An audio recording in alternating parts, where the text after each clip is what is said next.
क्या देखा था हमने लास्ट लेक्चर में? क्या देखा था? सिर्फ एसीपी का फुल फॉर्म देखा था या और भी कुछ देखा था? कस्टमर जितने कभी लॉन्च को क्या? कितने कस्टमर है, कितनी कंपनी जो ड्राइंग करते हैं, ओके, कभी लॉन्च हुआ। और क्या देखा था? का काम करता है, कैसे काम करता है, किस किस डिपार्टमेंट में। ओके, इंटरनल, यस, इंटरनल के लिए क्या यूज किया जाता है? हाँ, इंटरनल ट्रांजैक्शन रिकॉर्ड करने के लिए क्या यूज किया जाता है? कंट्रोलिंग। और एक्सटर्नल के लिए फाइनेंस। ओके, फाइनेंस मतलब एफआई जो है, एफआई मतलब क्या था? Financial accounting. किस लिए यूज किया जाता है ये? एक्सटर्नल ट्रांजैक्शन रिकॉर्ड करने के लिए। और सीओ जो है, सीओ किस लिए यूज किया जाता है फिर? इंटरनल ट्रांजैक्शन रिकॉर्ड करने के लिए, राइट। ठीक है, और इसके अलावा हमने क्या देखा था? उसमें जो सब मॉडल्स आते हैं वो सब मॉडल्स हमने देखे थे। कौन कौन से सब मॉडल्स होते हैं? जैसे एफआई जो है, एफआई का मतलब क्या है फिर? Financial accounting. कौन कौन से सब मॉडल्स होते हैं इसमें? Yes, SD, MM. नहीं, वो नहीं पूछ रहा मैं, फाइनेंस के सब मॉडल पूछ रहा है। वो जो है एसडीएमएम, वो क्या है? एसीपी के मॉड्यूल है। जैसे फीको जो है, ये क्या है? एसीपी में एक मॉड्यूल है। और फीको का मतलब क्या है फिर? Financial accounting and controlling. और ये जो फाइनेंशियल अकाउंटिंग एंड कंट्रोलिंग है, इन दोनों में भी क्या है? कुछ सब मॉडल्स है। सब मॉडल्स कौन कौन से फिर इसमें? फर्स्ट है जीएल। ओके, जीएल मतलब क्या है फिर? ये जनरल लेजर। इसके बाद सेकंड कौन सा है? Accounts receivable. Account payable. Yes, next कौन सा है? Yes, account payable. इसके बाद ये मतलब क्या है ये? Yes, asset accounting.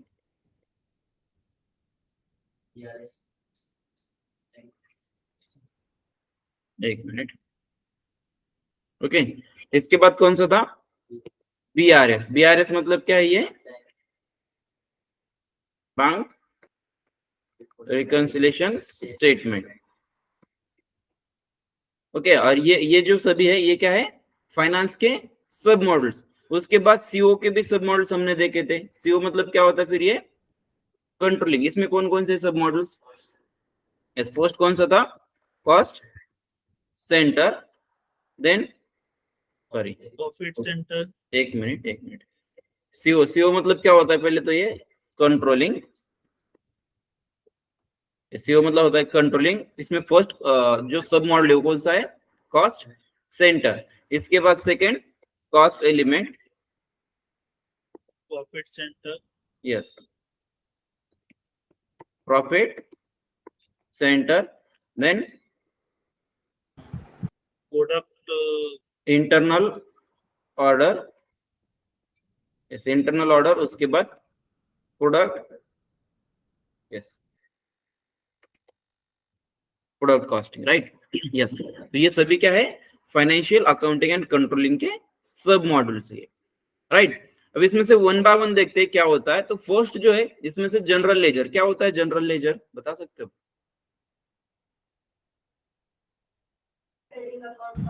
Entries, sorry, entries करते सर अकाउंटिंग की। कौन सी एंट्रीज की जाती है? ओके, और जो ग्रेट डेली होते हैं। और ओके, देखो, जनरल लेजर मतलब क्या होता है? ऑलमोस्ट सभी जो अकाउंटिंग की एंट्रीज जो होती है तुम्हारी, वो होती है जनरल लेजर में, राइट। जैसे यहाँ पे अगर तुम account receivable, accounts payable, asset account, इसमें भी जो एंट्रीज कर रहे हो, वो भी एट द एंड क्या होता है? वो भी बाद में रिकंसाइल की जाती है जनरल लेजर में। ओके, ये जो तीनों की जो एंट्री है, जैसे अकाउंट रिसीवेबल, अकाउंट्स पेबल या एसेट अकाउंटिंग, इन तीनों की एंट्रीज क्या की जाती है? बाद में जनरल लेजर में उसे रिकंसाइल किया जाता है। मतलब क्या होता है जनरल लेजर? मतलब यहाँ पे क्या रहेगा कि एक कंपनी में जितनी भी अकाउंटिंग एंट्रीज की जाती है, वो सभी अकाउंटिंग एंट्रीज तुम्हें एक जनरल लेजर में रिकॉर्ड करनी होती है। ओके, और इसके बाद सेकंड जो है अकाउंट्स रिसीवेबल। अकाउंट रिसीवेबल मतलब क्या होगा फिर ये? देखो जनरल लेजर में बस इतना याद रखना है यहाँ पे कि जितनी भी अकाउंटिंग एंट्रीज तुम्हारी होगी वो सभी कहाँ पे रिकॉर्ड करनी पड़ेगी तुम्हें? जनरल लेजर में। एक ledger account, general ledger account तुम्हें उसके लिए क्रिएट करना पड़ेगा हर एक चीज के लिए। जैसे मान लो तुम रेंट पे करो, रेंट के लिए एक जनरल लेजर अकाउंट क्रिएट करना पड़ेगा। अगर तुम मान लो ऑफिस एक्सपेंसेस पे कर रहे हो तो ऑफिस एक्सपेंसेस के लिए तुम्हें एक सेपरेट जेएल अकाउंट क्रिएट करना पड़ेगा और उसमें एंट्रीज रिकॉर्ड करनी पड़ेगी। अगेन तुम अगर सैलरी पे कर रहे हो कुछ, तो कितनी सैलरी एग्जैक्टली तुम पे कर रहे हो इसके रिकॉर्ड रखने के लिए तुम्हें अगेन एक सैलरी अकाउंट जो है वो क्रिएट करना पड़ेगा, राइट। अगेन अगर तुम कुछ परचेस कर रहे हो, सेल्स कर रहे हो, तो हर एक चीज के लिए तुम्हें क्या करना पड़ेगा? एक जनरल लेजर अकाउंट क्रिएट करना पड़ेगा, राइट। और उसमें वो सभी एंट्रीज तुम्हें रिकॉर्ड करनी पड़ेगी। अब इसके बाद नेक्स्ट है अकाउंट्स पेएबल। इसमें क्या होगा? यस, क्या होगा इसमें? अकाउंट्स पेएबल किसे कहा जाता है? Accounts payable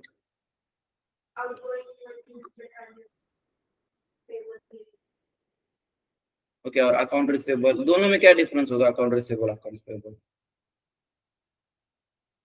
purchase machinery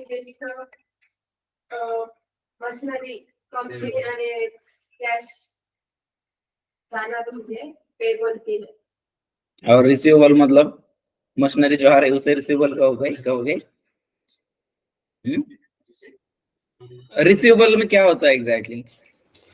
Sir, when the any revenue or profit or cash comes under business, this is our receivable amount. And when any we pay the salary, wages or any expenses, this got the paper. Okay.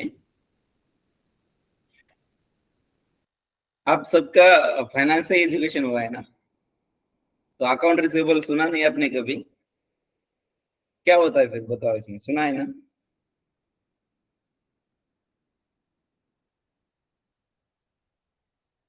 Asset accounting में क्या होता है?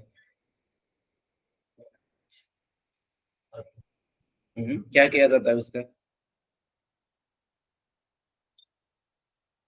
देखो first इसमें जो account receivable है, account receivable में क्या किया जाता है?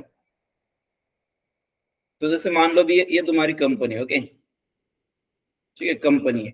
इस कंपनी में तुम क्या करोगे? कोई प्रोडक्ट जो है बनाओगे। जैसे हमने लास्ट लेक्चर में देखा था कि मेन बिजनेस एक्टिविटीज क्या क्या होती है, वो हमने देखा था। क्या क्या देखी थी हमने? परचेस, स्टोर, उसके बाद सेल्स, राइट। हाँ, मतलब डिपार्टमेंट भी हमने देखे थे, राइट। तो अभी यहाँ पे क्या होगा? ये जो तुम्हारी कंपनी है, इस कंपनी में से तुम क्या करोगे? किसी कस्टमर को कोई प्रोडक्ट सेल करोगे। मान लो यहाँ पे ये कस्टमर है, तो यहाँ पे क्या करोगे? तुम इस कंपनी में से कस्टमर को कोई प्रोडक्ट या सर्विसेज तुम सेल करोगे। तो यहाँ पे तुम्हें क्या करना पड़ेगा? एग्जैक्टली तुमने इस कस्टमर को जो प्रोडक्ट सेल किया है, तो कितने अमाउंट का प्रोडक्ट तुमने उसे सेल किया है, किस डेट को तुमने वो प्रोडक्ट सेल किया है, या इसके अलावा तुम्हें उस कस्टमर से पेमेंट कब और कितनी पेमेंट तुम्हें रिसीव करनी है, इसके जो सभी ट्रांजैक्शन रहेंगे तुम्हारे, वो रिकॉर्ड किए जाते हैं इस अकाउंट रिसीवेबल में, राइट। अकाउंट रिसीवेबल में क्या रहेगा फिर? कस्टमर को जो भी तुम सर्विसेज सेल कर रहे हो या जो प्रोडक्ट तुम सेल कर रहे हो, तो उसके इनवॉइसेस रिकॉर्ड करना।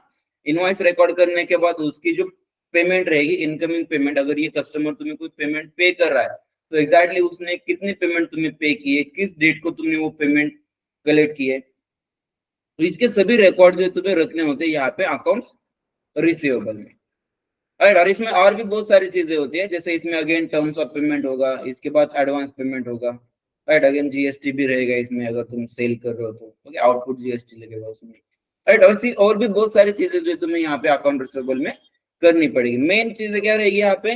सेल्स की इनवॉइस पोस्ट करना। ओके, अगर तुम कोई प्रोडक्ट सेल कर रहे हो उस कस्टमर को, तो यहाँ पे सेल्स का इनवॉइस तुम्हें पहले पोस्ट करना पड़ेगा कि एग्जैक्टली कौन सा प्रोडक्ट सेल किया है और कितने अमाउंट का तुमने सेल किया है, राइट। और अगेन इसमें क्या होता है? Terms of payment. क्या होता है? सुना है टर्म्स ऑफ पेमेंट कभी? दोनों में भी रहेगा। अभी जो मैं बता रहा हूँ, ये जो टर्म्स ऑफ पेमेंट है, ये दोनों में भी रहेगा। ओके, टर्म्स ऑफ पेमेंट सुना है कभी? Yes, terms of payment. देखो टर्म्स ऑफ पेमेंट में क्या होगा यहाँ पे? जैसे तुम यहाँ पे क्या कर रहे हो? इस कस्टमर को कोई प्रोडक्ट तुम सेल कर रहे हो, राइट। प्रोडक्ट सेल करने के बाद क्या करोगे तुम, इसका एक इनवॉइस पोस्ट करोगे। लेट सपोज तुम यहाँ पे क्या कर रहे हो, मान लो 50,000 रुपीज का एक प्रोडक्ट तुम सेल कर रहे हो इस कस्टमर को। कितने अमाउंट का सेल कर रहे हो, 50,000 रुपीज का एक प्रोडक्ट तुम सेल कर रहे हो। और मान लो इसमें टर्म्स ऑफ पेमेंट अप्लाई है। जब तुम इसे प्रोडक्ट को सेल कर रहे हो तो इसमें क्या है, टर्म्स ऑफ पेमेंट अप्लाई है। और टर्म्स ऑफ पेमेंट क्या अप्लाई है यहाँ पे, तो मान लो जब तुम प्रोडक्ट इस कस्टमर को सेल कर रहे हो तो यहाँ पे टर्म्स ऑफ पेमेंट क्या अप्लाई है, तो उस कस्टमर को जो तुम प्रोडक्ट सेल कर रहे हो तो वो तुम सेल कर रहे हो मान लो क्रेडिट बेसिस पे। और यहाँ पे इस कस्टमर को क्या करना है, फिर ये जो टोटल पेमेंट है उसे पे करनी है। कब तक पे करनी है उसे, मान लो 45 डेज तक उसे ये पेमेंट पे करनी है। ओके, आज अभी तुम सेल कर रहे हो, मान लो आज अगर तुम सेल कर रहे हो तो तुम पेमेंट कब कलेक्ट करोगे उस कस्टमर से, आने वाले 45 डेज तक। मतलब वो कस्टमर तुम्हें आज प्रोडक्ट वो ले रहा है तुमसे, लेकिन पेमेंट कब करेगा, अभी नहीं करेगा, कभी भी कर सकता है। यस, आने वाले 45 डेज में कभी भी पेमेंट वो कर सकता है। इसे क्या कहा जाता है, टर्म्स ऑफ पेमेंट। तो तुम्हारी टर्म्स जो है पेमेंट की क्या रहेगी, अभी यहाँ पे टर्म्स क्या है, फिर हमारी एक टर्म्स क्या है कि वो कस्टमर जो है तुम्हें पेमेंट करेगा 45 डेज तक, मतलब 45 डेज में कभी भी कर सकता है। और अगर वो तुम्हें मान लो ये पेमेंट जो है 45 डेज की जगह तुम्हें अगर वो पेमेंट पे कर रहा है मान लो 30 डेज में, तो यहाँ पे क्या होगा, तुम्हें उस कस्टमर को देना पड़ेगा कुछ डिस्काउंट। क्या होगा, अगर देखो टर्म्स ऑफ पेमेंट क्या थे तुम्हारी पहली, एक तो उस कस्टमर को पेमेंट पे करनी है 45 डेज में, लेकिन वो 45 डेज से पहले ही अगर पेमेंट पे करता है, मान लो 30 डेज के अंदर अगर वो पेमेंट पे करता है, तो यहाँ पे क्या करना है तुम्हें, मान लो उसे डिस्काउंट देना है। कितना डिस्काउंट देना है, लेट सपोज तुम्हें यहाँ पे डिस्काउंट देना है उसे 3% सपोज। ओके, डिस्काउंट कितना देना है, 3%। अगर वो तुम्हें 30 डेज के अंदर पेमेंट पे करता है तो उसे तुम्हें डिस्काउंट देना पड़ेगा 3%। वही पेमेंट अगर वो तुम्हें मान लो करता है 15 डेज में, तो यहाँ पे क्या करना पड़ेगा, अगेन तुम्हें डिस्काउंट देना पड़ेगा। और लेट सपोज यहाँ पे तुम्हें डिस्काउंट अभी देना पड़ रहा है 6%। मान लो इस तरह से जो है तुम्हारी ये क्या है, टर्म्स ऑफ पेमेंट। ओके, इस तरह से कुछ टर्म्स ऑफ पेमेंट जो है तुम्हारी यहाँ पे रहेगी इस ट्रांजेक्शन में। अब यहाँ पे क्या हुआ है, इस कस्टमर ने क्या किया है तुमसे, मटेरियल कितने अमाउंट का लिया है, 50,000 का है, राइट। मान लो आज की डेट को उसने 50,000 रुपीज का प्रोडक्ट तुमसे परचेस किया है और वो पेमेंट भी मान लो तुम्हें आज ही कर रहा है। ओके, और यहाँ पे टर्म्स ऑफ पेमेंट अप्लाई है, तो तुम्हें उस कस्टमर को कितना डिस्काउंट देना पड़ेगा, कितना, 10% कैसे आएगा, कैसे कैलकुलेट किया तूने 10%, बता।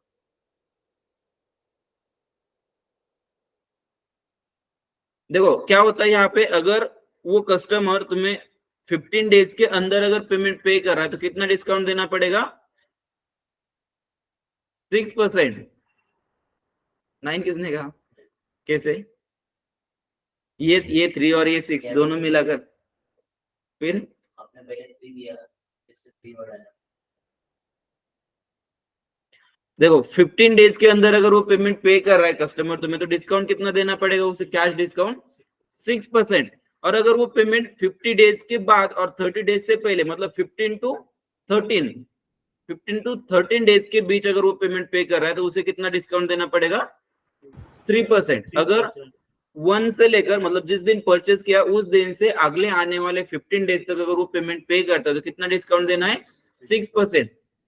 अगेन 15 से 13 तक अगर वो पेमेंट पे करता है, सॉरी 15 से 30 तक अगर वो पेमेंट पे करता है तो कितना डिस्काउंट देना पड़ेगा, 3%। और अगर 30 डेज के बाद 30 टू 45 अगर वो पेमेंट पे करता है तो तुम्हें यहाँ पे क्या होगा, नील, मतलब जितनी है उतनी पेमेंट उसे पे करनी पड़ेगी, नील पेमेंट करनी पड़ेगी। अगर 50,000 है तो कंप्लीट 50,000 उसे पे करनी पड़ेगी।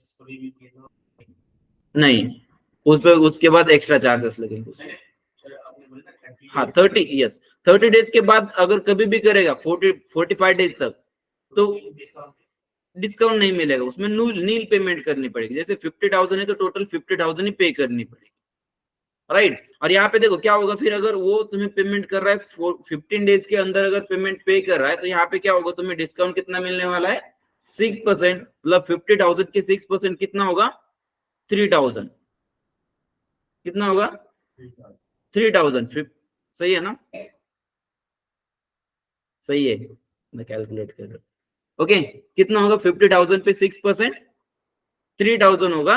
और यहाँ पे फिर वो वेंडर मतलब कस्टमर जो है तुम्हें 50,000 की जगह टोटल पेमेंट कितना करेगा, वो 47,000 तुम्हें वो पेमेंट पे करेगा, और उस पर डिस्काउंट कितना मिल रहा है उसे, 3,000 कैश डिस्काउंट मिल रहा है।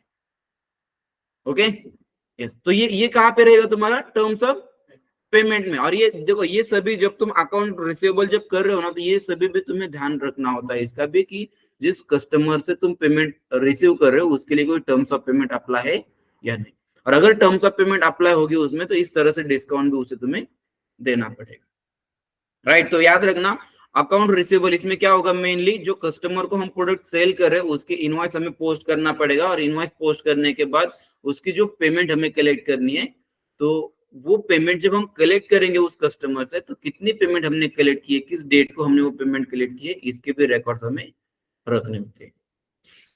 ओके, क्या होता है अकाउंट रिसीवेबल में, बता। हाँ यस,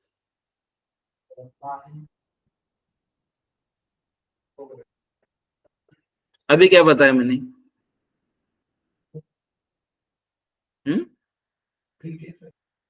क्या है 3K, वो क्या है, 6%। उसके बाद क्या बताया, नहीं सुना ना, क्या देख रहा था मोबाइल में, वेंडर का क्या, हम्म,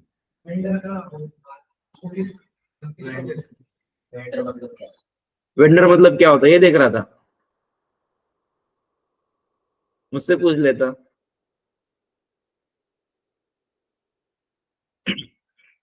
ठीक है, क्लियर, अकाउंट रिसीवेबल, यस। इसके बाद नेक्स्ट जो होता है अकाउंट्स पेबल, इसमें क्या होगा फिर, यस, अकाउंट पेबल इसमें क्या होगा, जब तुम कोई प्रोडक्ट परचेस करोगे या कोई सर्विस परचेस करोगे, तो इस समय क्या करना पड़ेगा तुम्हें, अकाउंट्स पेबल में उसकी एंट्री तुम्हें रिकॉर्ड करनी पड़ेगी। अकाउंट्स पेबल, पेबल मतलब क्या है, ये तुम्हें किसी को पेमेंट पे करनी पड़ेगी, और पेमेंट किसे पे करोगे, जिससे तुम कोई प्रोडक्ट या सर्विस तुम परचेस कर रहे हो। जैसे फॉर एग्जांपल ये कंपनी है तुम्हारी, इस कंपनी का बिजनेस अगर तुम्हें रन करना है, तो ऑब्वियसली इस कंपनी में तुम्हें कुछ प्रोडक्ट या कुछ सर्विसेज तुम्हें परचेस करनी पड़ेगी।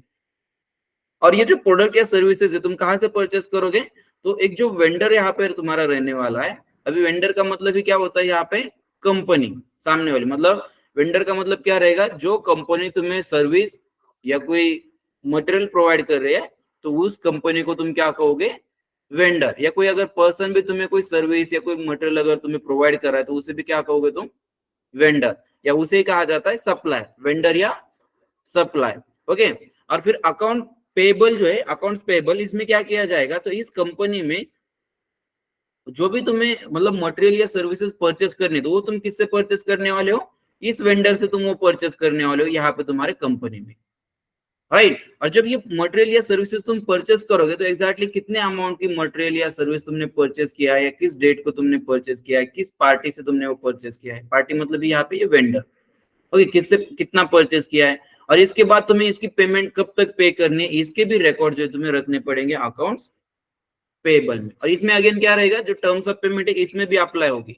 बस कस्टमर के सिनेरियो में क्या हुआ था, हमें कस्टमर को डिस्काउंट देना पड़ रहा था, यहाँ पे क्या होगा, वेंडर हमें डिस्काउंट देगा।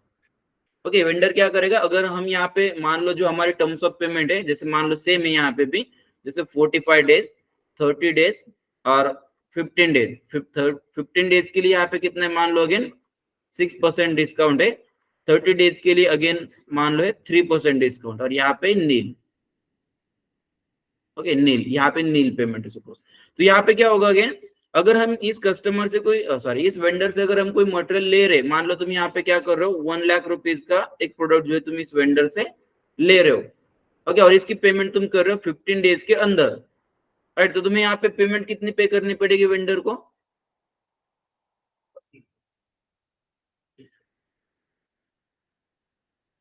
यहाँ पे प्रोडक्ट कितना लिया है, 97, कैसे, 15 डेज के अंदर तुम पे कर रहे हो, बहुत कच्चे देख रहे हो आप गणित में, करो कैलकुलेट, क्या कितना होता है, 94,000 कैलकुलेट निकालना पड़ता है क्या उसके लिए, हाँ इसके लिए कैलकुलेट निकालना पड़ रहा है तुम्हें,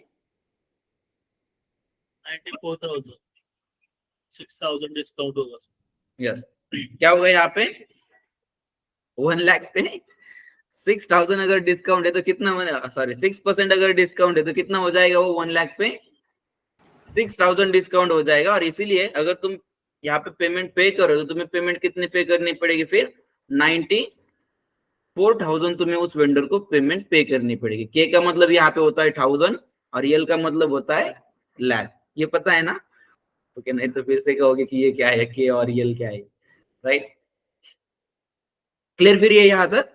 यस, तो ये कहाँ पे रहेगा तुम्हारा अकाउंट पेबल में। क्या होगा फर्स्ट, तो जब तुम यहाँ पे मटेरियल परचेस कर लोगे 1 लाख रुपीज का, तो पहले इसका इनवॉइस तुम्हें पोस्ट करना पड़ेगा। मान लो तुमने आज की डेट को ये इनवॉइस लिया है, मतलब मटेरियल लिया है, तो आज ही क्या करोगे, ये सिस्टम में पोस्ट करोगे कि 1 लाख रुपीज का एक कोई प्रोडक्ट जो है तुमने वेंडर से परचेस किया है।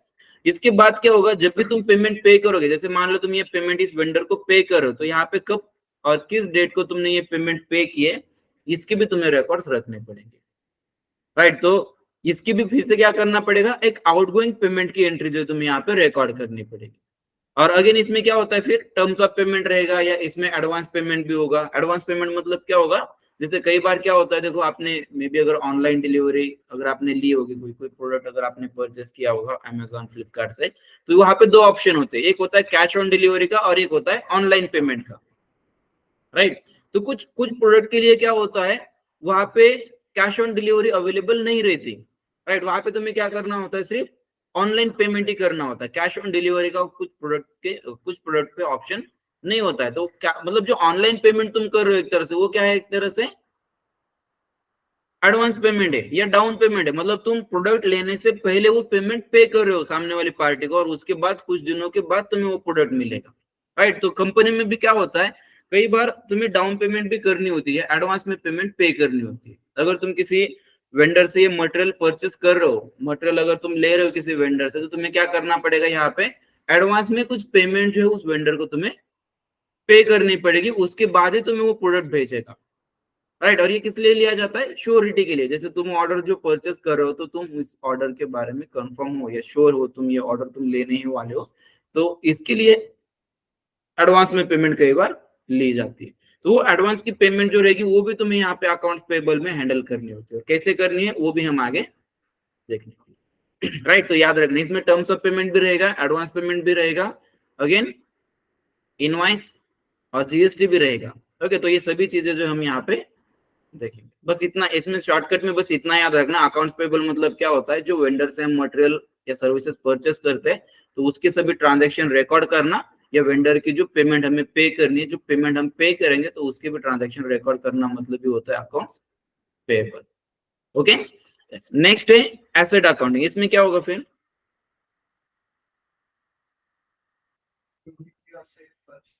कौन कौन से होते हैं एसेट, बता? Okay okay, great. और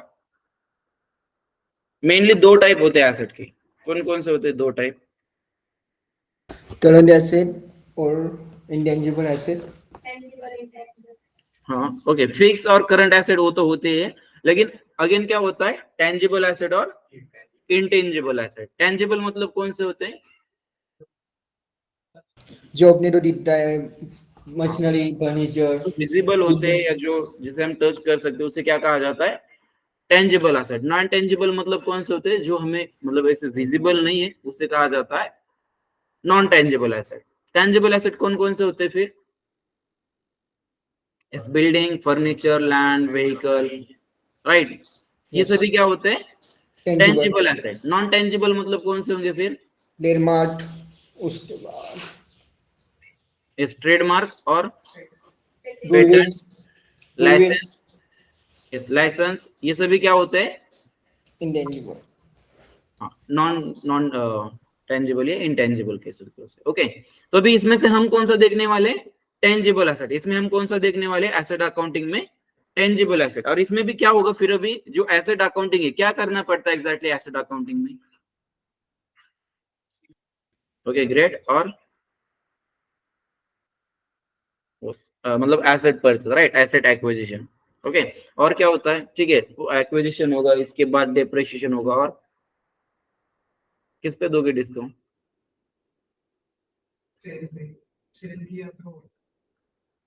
हाँ, देखो क्या क्या होता है इसमें। एसेट अकाउंटिंग जो है, इसमें हम क्या क्या देखने वाले हैं। पहले तो एक कंपनी के पास जितने एसेट है वो मैनेज कैसे करने, या इस सॉफ्टवेयर पे अगर तुम्हें मान लो तुम्हारी कंपनी के पास 50 व्हीकल्स है, तो तुम्हें क्या करना पड़ेगा, इस सॉफ्टवेयर पे ये रिकॉर्ड रखना पड़ेगा तुम्हें कि तुम्हारे कंपनी के पास एग्जैक्टली कितनी व्हीकल्स है, राइट। अगेन इसके बाद क्या होगा,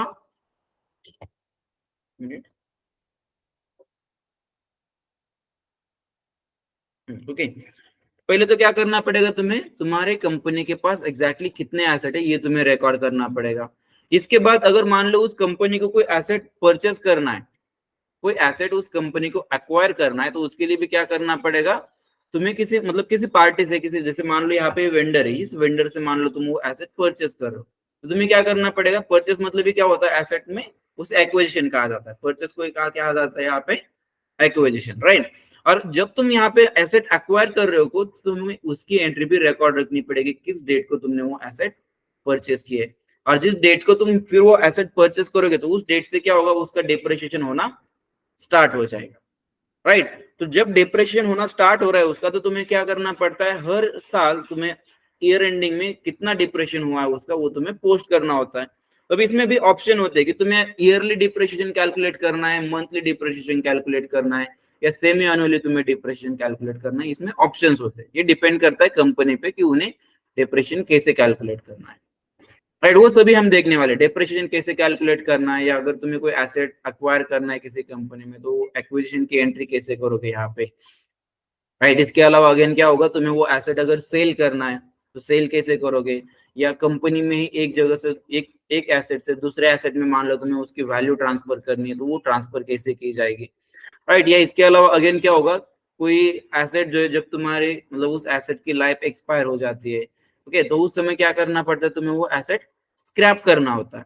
तो जब स्क्रैपिंग तुम करोगे तो उस समय तुम्हें स्क्रैपिंग पे होने वाला है लॉस, राइट। तो वो प्रोडक्ट जो है मतलब वीक एसेट जो है तुम्हारा स्क्रैप कैसे करना है, और इसके अलावा डिप्रेशन कैसे करना है, ये सभी चीजें जो हम देखने वाले यहाँ पे एसेट अकाउंटिंग, राइट। उसके बाद होता है बीआरएस। बीआरएस में क्या होगा,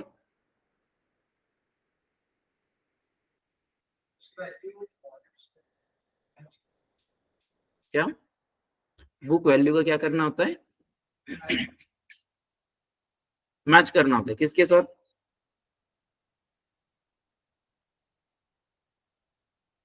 किसके साथ मैच करना होता है, बैंक स्टेटमेंट के साथ, राइट। यस, बैंक रिकंसिलेशन मतलब यहाँ पे क्या होता है, फिर यहाँ पे तुम क्या करते हो, तुम्हारे जो बुक के ट्रांजैक्शन है वो ट्रांजैक्शन तुम मैच करते हो बैंक ट्रांजैक्शन के साथ। फॉर एग्जांपल तुमने यहाँ पे क्या किया था, सपोज ये जो वेंडर है, इस वेंडर से मान लो तुमने कुछ अमाउंट का प्रोडक्ट जो है यहाँ पे परचेस किया था, लेट सपोज 80,000 रुपीज का एक प्रोडक्ट जो है तुमने इस वेंडर से परचेस किया है। तो तुम क्या करोगे, यहाँ पे तुम्हारे कंपनी में जो अकाउंटिंग बुक है, तो उस अकाउंटिंग बुक में क्या करोगे, इसकी एंट्री रिकॉर्ड करोगे। जैसे 80,000 रुपीज का प्रोडक्ट तुमने लिया था, इसीलिए तुम्हें क्या करना पड़ेगा, परचेस की एंट्री भी क्या करनी पड़ेगी, 80,000 रुपीज का एक इनवॉइस जो तुम्हें यहाँ पे पोस्ट करना पड़ेगा इस वेंडर के लिए, राइट। इसके बाद क्या होगा, तुम इस वेंडर को पेमेंट पे करोगे, सेम जितना प्रोडक्ट लिया था उतनी पेमेंट तुम इस वेंडर को पे करोगे, राइट। 80,000 तुम इस वेंडर को पे करोगे।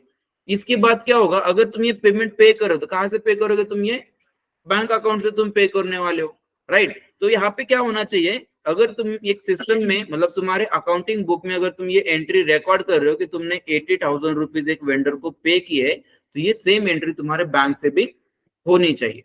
क्योंकि देखो यहाँ पे ऐसा होगा क्या, जैसे अभी तुम्हारे एक अकाउंटिंग बुक जो रहेगा, या यहाँ पे अकाउंटिंग बुक का मतलब भी सॉफ्टवेयर है, ओके, सॉफ्टवेयर एसीपी का।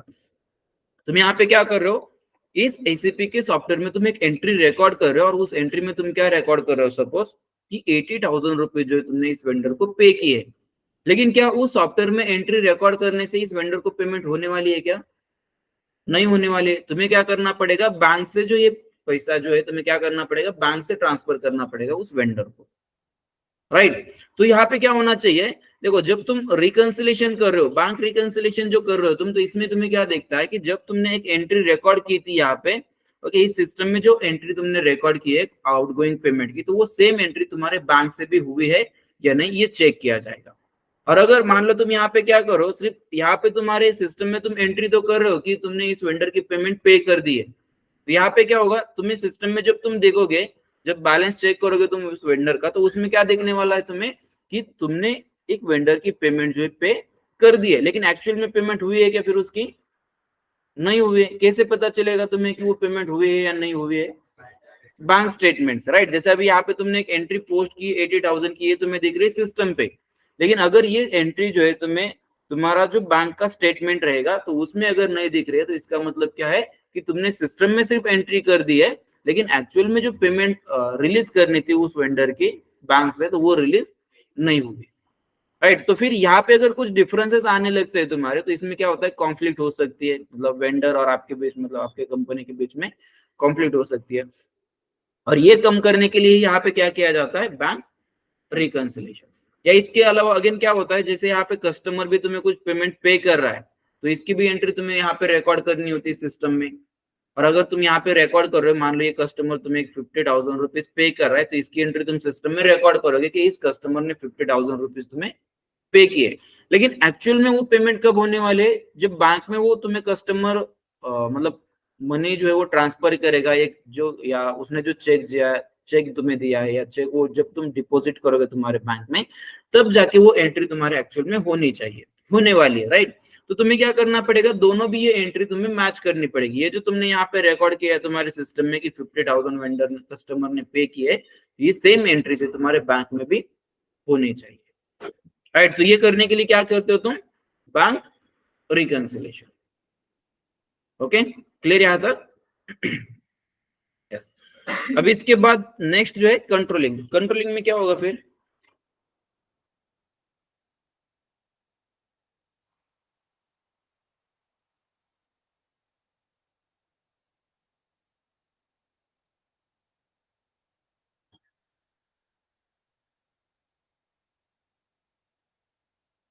यस, क्या होता है कंट्रोलिंग में?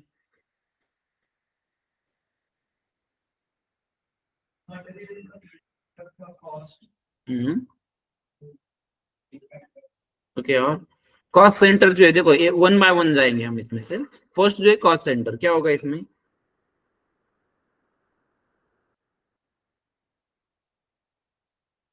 यस,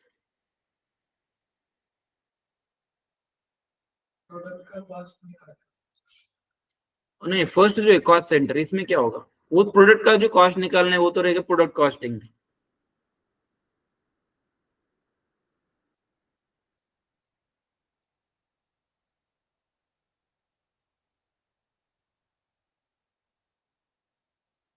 यस, क्या होगा इसमें?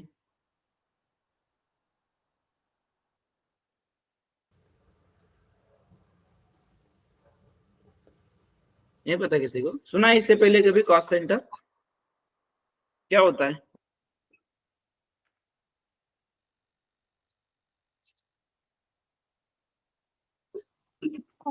कॉस्ट सेंटर में हम लोग जो डिफरेंट डिपार्टमेंट में एक्सपेंसेस हो रहे हैं वो रिकॉर्ड करते हैं। ओके, और इसके बाद कॉस्ट एलिमेंट जो है, इसमें क्या होगा फिर?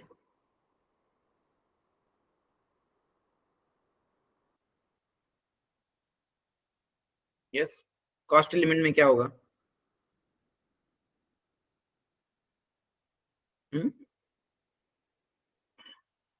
देखो ठीक है, फर्स्ट तो देखो कॉस्ट सेंटर क्या होता है। कॉस्ट सेंटर मतलब कब यूज करोगे तुम कॉस्ट सेंटर, तो देखो यहाँ पे क्या होगा ये जो तुम्हारी कंपनी है, इस कंपनी में अलग अलग डिपार्टमेंट्स रहेंगे तुम्हारे, राइट। जैसे मान लो यहाँ पे फाइनेंस डिपार्टमेंट, एक मिनट, क्या है यहाँ पे, फाइनेंस डिपार्टमेंट, अगेन यहाँ पे है purchase department, store department, production department या सेल्स डिपार्टमेंट, अगेन बाकी के भी रहेंगे, एचआर डिपार्टमेंट या IT department, again separate separate रहेंगे। तो देखो यहाँ पे तुम्हें क्या करना पड़ेगा, जैसे हमने स्टार्टिंग में देखा कि कंट्रोलिंग जो है, कंट्रोलिंग हम किसके लिए यूज करते हैं कि एक कंपनी में जो इंटरनल ट्रांजैक्शन हो रहे हैं वो इंटरनल ट्रांजैक्शन रिकॉर्ड करने के लिए हम कंट्रोलिंग का यूज करते हैं। तो यहाँ पे क्या होगा, अभी ये जो कंपनी है तुम्हारी, इस कंपनी में ऐसे अलग अलग डिपार्टमेंट्स है, तुम्हें क्या करना है, इस कंपनी में ये जो अलग अलग डिपार्टमेंट्स है, तो हर एक डिपार्टमेंट में जो तुम्हारे एक्सपेंसेस हो रहे हैं या जो तुम्हें रेवेन्यू हो रहा है, तो ये तुम्हें रिकॉर्ड करना पड़ेगा। कहाँ पे रिकॉर्ड करोगे फिर? वो कॉस्ट सेंटर पे। जैसे देखो इस कंपनी का मैनेजमेंट जो है, इस मैनेजमेंट को क्या चाहिए, यहाँ पे इस कंपनी में जो तुम्हारे एक्सपेंसेस हो रहे हैं, तो हर एक डिपार्टमेंट के लिए कितने एक्सपेंसेस हो रहे हैं वो उन्हें क्या करना है, सेपरेट सेपरेट रखना है, या सेपरेटली उन्हें ट्रैक करना है कि किस डिपार्टमेंट पे कितने एक्सपेंसेस हो रहे हैं, राइट। जैसे अभी ये क्या है तुम्हारा फाइनेंस डिपार्टमेंट है, तो इस पे कितने एक्सपेंसेस हो रहे हैं, स्टोर डिपार्टमेंट पे कितने एक्सपेंसेस हो रहे हैं, परचेस डिपार्टमेंट जो है इस पे कितने एक्सपेंसेस हो रहे हैं, यहाँ पे जो प्रोडक्शन डिपार्टमेंट है इसमें कितने तुम्हारे एक्सपेंसेस हो रहे हैं डेली, राइट। या इसके अलावा ये जो सेल्स डिपार्टमेंट है यहाँ पे तुम्हारे कितने एक्सपेंसेस हो रहे हैं, वो क्या करना है, इन्हें इंडिविजुअली सेपरेटली ये ट्रैक करने। तो इसके लिए क्या किया जाएगा, ये जो कॉस्ट सेंटर है, तो हर एक डिपार्टमेंट के लिए तुम क्या करोगे, इसमें से हर एक डिपार्टमेंट के लिए एक कॉस्ट सेंटर तुम क्रिएट करो। जैसे जो ये जो परचेस डिपार्टमेंट है या प्रोडक्शन डिपार्टमेंट, जो प्रोडक्शन डिपार्टमेंट के लिए एक कॉस्ट सेंटर रहेगा, अगेन इस डिपार्टमेंट के लिए परचेस डिपार्टमेंट के लिए भी एक कॉस्ट सेंटर रहेगा, सेल्स डिपार्टमेंट, फाइनेंस डिपार्टमेंट और एसडी डिपार्टमेंट, हर एक डिपार्टमेंट के लिए तुम क्या करोगे, एक अलग अलग कॉस्ट सेंटर क्रिएट करोगे। और ये किस लिए रहेगा, सिर्फ रिपोर्टिंग पर्पस के लिए, या जो तुम्हें बजट प्लान करना है। जैसे देखो कंपनी में क्या क्या क्या किया जाता है, बजट प्लान किया जाता है कि किस मतलब एक्टिविटी के लिए या किस डिपार्टमेंट को कितना बजट हमें एलोकेट करना है, राइट। जैसे फॉर एग्जांपल तुम इसमें क्या कर लेते हो, सपोज एक मिनट,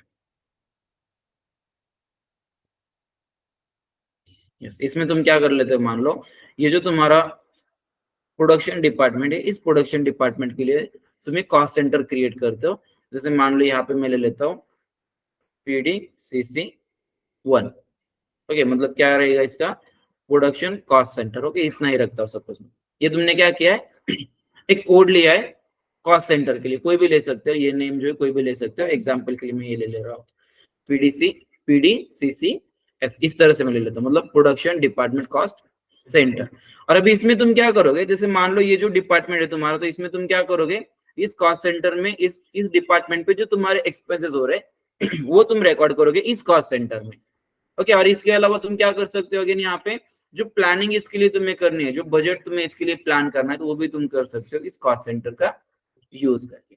कैसे यूज करोगे फिर इसका, तो देखो मान लो तुम यहाँ पे क्या करोगे, ये कॉस्ट सेंटर का यूज करके तुम एक बजट प्लान करो। तो बजट प्लान करो मतलब यहाँ पे क्या करोगे, जैसे मान लो तुम्हें इसके लिए क्या करना है, फॉर एग्जाम्पल बजट तुम अलोकेट करते हो इस डिपार्टमेंट के लिए, मान लो, अच्छा ठीक है 50,000 ले लेते हैं, ओके। बजट कितना प्लान किया है तुमने, सपोज 50,000 तुमने प्लान किया है, ये प्लान बजट है। मतलब क्या, अभी ये जो बजट प्लान कर रहे हो तुम, मे बी ये 1 मंथ के लिए रहेगा, 6 मंथ के लिए रहेगा, या 1 साल के लिए रहेगा, डिपेंड करता है कि तुम कितने टाइम के लिए ये प्लान करो, राइट। फॉर एग्जाम्पल हम यहाँ पे इसे कंसिडर करते हैं कि ये जो है 1 मंथ के लिए मान लो बजट है, ओके। इस डिपार्टमेंट पे तुम्हें क्या करना है, सपोज 50,000 रुपए जो है मंथली एक्सपेंसेस तुम्हें करने हैं, इस तरह से तुमने एक बजट प्लान करके रखा है। तो इसके बाद अगेन क्या होगा, ये तुमने प्लान जो किया है, बजट किसके लिए किया है, ये मतलब कॉस्ट सेंटर के लिए तुमने ये बजट प्लान किया, और ये कॉस्ट सेंटर किसके लिए, तुम्हारा इस डिपार्टमेंट के लिए, ओके। और इस डिपार्टमेंट के लिए जो कॉस्ट सेंटर है तुम्हारा, इसमें तुमने क्या किया है, 50,000 रुपीज जो ये बजट सपोज तुमने प्लान किया। इसके बाद क्या होगा, अभी इस डिपार्टमेंट पे मान लो तुम क्या करते हो, कोई स्टेशनरी प्रोडक्ट मान लो सपोज तुमने यहाँ पे परचेस किया था, जैसे हमने लास्ट लेक्चर में देखा था कि 50,000 रुपीज का एक प्रोडक्ट तुमने परचेस किया है वेंडर से, एक कंज्यूमेबल प्रोडक्ट। इसमें से मान लो ये डिपार्टमेंट यूज कर रहा है 10,000 रुपीज का प्रोडक्ट, ये डिपार्टमेंट यूज कर रहा है 5,000 रुपीज का प्रोडक्ट। तो ये क्या हो रहा है, यहाँ पे एक तरह से इस डिपार्टमेंट पे ये एक्सपेंसेस हो रहे हैं, क्या हो रहा है, ये यहाँ पे एक्सपेंसेस हो रहे हैं। और इसमें से मान लो जो तुम्हारा ये जो प्रोडक्शन डिपार्टमेंट है, प्रोडक्शन डिपार्टमेंट ने क्या किया, यहाँ पे 10,000 रुपीज का एक प्रोडक्ट जो मान लो ये कंज्यूम किया है, यूज किया है उन्होंने। तो यहाँ पे क्या होगा, देखो तुमने प्लानिंग कितने कर रखी थी इस डिपार्टमेंट के लिए, 50,000, और यहाँ पे एक्चुअल में कितना यूज हुआ है, कितना यूज हुआ है एक्चुअल में, 10,000, राइट। तो यहाँ पे कितना होगा, अभी 10,000 एक्चुअल में यूज हुआ है। ये कौन सा है, ये प्लान है, ओके, ये क्या है, ये प्लान है। और ये कौन सा है, एक्चुअल में, मतलब एक्चुअल में तुम्हारा यूज कितना हुआ, 10,000 का। प्लान तुमने किया था 50,000, इस डिपार्टमेंट पे मैक्सिमम 50,000 तुम्हें एक्सपेंसेस करने थे, और अभी एक्चुअल में कितने किए तुमने, 10,000। इसका मतलब और कितने कर सकते हो, और कितने कर सकते हो, 40,000 तुम और उस डिपार्टमेंट पे एक्सपेंसेस कर सकते हो। मतलब जो कॉस्ट सेंटर जो रहेगा तुम्हारा, तो इस कॉस्ट सेंटर में क्या कर सकते हो फिर तुम, इस मतलब हर एक डिपार्टमेंट का बजट भी तुम प्लान कर सकते हो, और एक्चुअल में तुम कितना मतलब एक्सपेंस कर रहे हो ये भी तुम ट्रैक कर सकते हो। और इससे क्या होगा, तुम्हें दोनों भी रिपोर्ट देखेंगे, मतलब तुम्हारा बजट और तुमने एक्चुअल कितना किया है और इसके बाद और कितना कर सकते हो, इस तरह के तुम्हें रिपोर्ट यहाँ पे देखेंगे। तो एक्चुअल का तुम रिकॉर्ड करोगे, पहले प्लान का तो ऑलरेडी तुमने प्लान कर रखा है, एक्चुअल का जैसे जैसे यूज होगा वैसे अगर तुम रिकॉर्ड करते जाओगे तो ये मैनेजमेंट के लिए जो ये इजी रहेगा कि ट्रैक करने के लिए, राइट। अगर तुम्हें कॉस्ट ऑप्टिमाइजेशन करना है, यहाँ पे कॉस्ट अगर तुम्हें किसी डिपार्टमेंट पे कम करनी है तो भी इसका यूज जो यहाँ पे किया जाता है। जैसे अभी मान लो तुमने प्लानिंग की थी 50,000 और ऑलरेडी तुम्हारे 10,000 मान लो एक्सपेंसेस हुए, तो तुम अभी क्या करोगे, जैसे मान लो मंथ के स्टार्टिंग के जो 4 या 5 दिन है मान लो, उसी में तुम्हारे 10,000 एक्सपेंसेस जो है एक डिपार्टमेंट पे सपोज हुए, और जिसका बजट कितना है एक मंथ का, सपोज 50,000 रुपीज है एक मंथ का बजट सपोज, और ऑलरेडी तुमने मंथ के स्टार्टिंग में ही क्या किया, मान लो 4-5 दिन में मान लो 10,000 तुमने एक्सपेंसेस किए, और अभी तुम्हें क्या करना है, बाकी जो तुम्हारे 40,000 रहेंगे, तो इसमें क्या करना है, तुम्हें पूरा एक मंथ निकालना है तुम्हें उस कंपनी का। तो इस समय तुम क्या करोगे, यहाँ पे कॉस्ट ऑप्टिमाइजेशन करना तुम स्टार्ट करोगे, मतलब जितने तुम एक्सपेंसेस कम कर सकते हो उतने एक्सपेंसेस तुम कम करना यहाँ पे ट्राई करोगे, राइट। मतलब बस इतना याद रखना, यहाँ पे कॉस्ट सेंटर जो रहेगा, तो कॉस्ट सेंटर किस लिए यूज करोगे, तो एक स्पेसिफिक डिपार्टमेंट के लिए अगर तुम्हें बजट प्लान करना है उसके लिए यूज कर सकते हो, या जो उस डिपार्टमेंट में एक्चुअल में जो यूज हो रहा है, एक्चुअल में जो ट्रांजैक्शन हो रहे हैं वहां पे जो एक्सपेंसेस हो रहे हैं वो भी रिकॉर्ड करने के लिए तुम कॉस्ट सेंटर का यूज करोगे। क्लियर ये? ओके। इसके बाद अभी नेक्स्ट कौन सा है, इसके बाद कॉस्ट एलिमेंट, राइट। नेक्स्ट क्या है इसके बाद, कॉस्ट एलिमेंट। वो क्या होगा, कॉस्ट एलिमेंट मतलब क्या होगा फिर? यस, क्या होगा कॉस्ट एलिमेंट मतलब?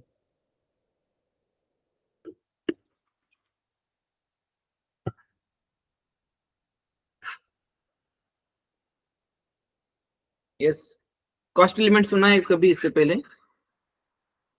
कॉस्ट सुना होगा, एलिमेंट नहीं सुना होगा, क्या सुना है?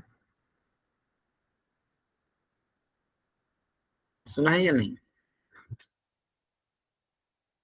हाँ नहीं, कुछ तो बोलो, क्या कुछ नहीं बोलने के लिए? नहीं क्या? सुना। हाँ, ऐसे बोल देते पहले ही, राइट। तो देखो कॉस्ट एलिमेंट का मतलब क्या होता है, यहाँ पे जीएल अकाउंट, एक तरह से कॉस्ट एलिमेंट मतलब ये क्या है, जीएल अकाउंट ही रहेगा ये, लेकिन इसे तुम क्या कर रहे हो, कंट्रोलिंग में यूज कर रहे हो, एक कॉस्ट रिकॉर्ड करने के लिए इसे तुम यूज कर रहे हो, इसीलिए इसे क्या कहा जाता है, कॉस्ट एलिमेंट। वैसे तो ये क्या रहेगा, जीएल अकाउंट ही रहेगा, राइट। जैसे देखो क्या होता है, तुम जीएल अकाउंट क्रिएट करते, जैसे फॉर एग्जांपल रेंट के लिए तुम क्या करते हो, मान लो कुछ इस तरह से जीएल अकाउंट तुम क्रिएट कर लेते हो, ये किस लिए रहेगा तुम्हारा, सपोज रेंट के लिए अकाउंट है। अगेन क्या होगा, ऑफिस एक्सपेंसेस के लिए तुम क्रिएट करोगे, राइट। इस तरह से तुम ये क्रिएट करो, मान लो ऑफिस एक्सपेंसेस के लिए तुम ये क्रिएट करो जीएल अकाउंट, राइट। ये सभी क्या है, तुम्हारे जीएल अकाउंट है, या इसे ये पहले क्या होगा, जीएल अकाउंट, और इसी में क्या होता था पहले, इस मतलब इस तरह से तुम्हें जीएल अकाउंट क्रिएट करने होते थे पहले, और अगर तुम्हें वो यूज करने कंट्रोलिंग में, तो उसके लिए तुम्हें एक कॉस्ट एलिमेंट कैटेगरी असाइन करनी होती है, और जब इस जीएल अकाउंट को तुम्हें कॉस्ट एलिमेंट कैटेगरी जब असाइन कर देते हो तो ये बन जाते हैं तुम्हारे cost element. Okay, GL account को ही जब तुम कॉस्ट एलिमेंट कैटेगरी असाइन करोगे तो ये क्या बन जाएगा, तुम्हारे कॉस्ट एलिमेंट ये बन जाएंगे। ओके, और इसे कॉस्ट एलिमेंट क्यों कहा जाता है फिर, तो इसमें तुम क्या कर रहे हो, कॉस्ट रिकॉर्ड कर रहे हो। जैसे फॉर एग्जांपल हमने यहाँ पे क्या किया है, एक जो जीएल अकाउंट ये हमने क्रिएट किया है ऑफिस एक्सपेंसेस के लिए, और क्या होगा यहाँ पे, जैसे हमने यहाँ पे देखा कि प्रोडक्शन डिपार्टमेंट हमारा क्या कर रहा है, इसमें से 10,000 रुपीज का प्रोडक्ट जो है वो यूज कर रहा है, और ये प्रोडक्ट कौन सा था, जैसे कंज्यूमेबल प्रोडक्ट था कोई भी, मान लो ऑफिस के लिए जो स्टेशनरी तुमने लिया था वो प्रोडक्ट था, सपोज ये कितने अमाउंट का लिया था, ये टोटल 50 का लिया था, 50 में से क्या हो रहा है, यस ये डिपार्टमेंट कितना यूज कर रहा है, 10,000। तो तुम्हें क्या करना पड़ेगा, इसकी ये जो 10,000 की एंट्री है ये तुम्हारे जाएगी इस कॉस्ट सेंटर में भी जाएगी, और सेम एंट्री जो है तुम्हारे यहाँ पे भी जाएगी एक साथ, राइट। अगेन ये जो डिपार्टमेंट है तुम्हारा कौन सा डिपार्टमेंट है, ये सेल्स डिपार्टमेंट। ये कौन सा डिपार्टमेंट है, सेल्स डिपार्टमेंट। इस सेल्स डिपार्टमेंट के लिए अगेन क्या करना पड़ेगा, तुम्हें एक कॉस्ट सेंटर क्रिएट करना पड़ेगा इस तरह से, राइट। इस डिपार्टमेंट के लिए क्या होगा, सेल्स डिपार्टमेंट के लिए भी कॉस्ट सेंटर रहेगा। और ये डिपार्टमेंट कितने अमाउंट का प्रोडक्ट कंज्यूम कर रहा है फिर 5000 रुपीज का। तो देखो पहले हमने क्या किया, माइक म्यूट रखो आपका, अगर कुछ बोलना है तो ही ऑन करना। ओके पहले हमने क्या किया था, प्रोडक्शन डिपार्टमेंट पे जो हमारे एक्सपेंसेस हो रहे हैं तो वो हमने कहाँ पे रिकॉर्ड किए, प्रोडक्शन के कॉस्ट सेंटर में, राइट। इसके बाद अगेन वो जो एक्सपेंसेस थे, किस चीज के लिए वो एक्सपेंसेस हो रहे थे, ऑफिस एक्सपेंसेस थे। तो इसीलिए हमने क्या किया, वो सेम एक्सपेंसेस अगेन हमने यहाँ पे इसमें भी हमने रिकॉर्ड किए।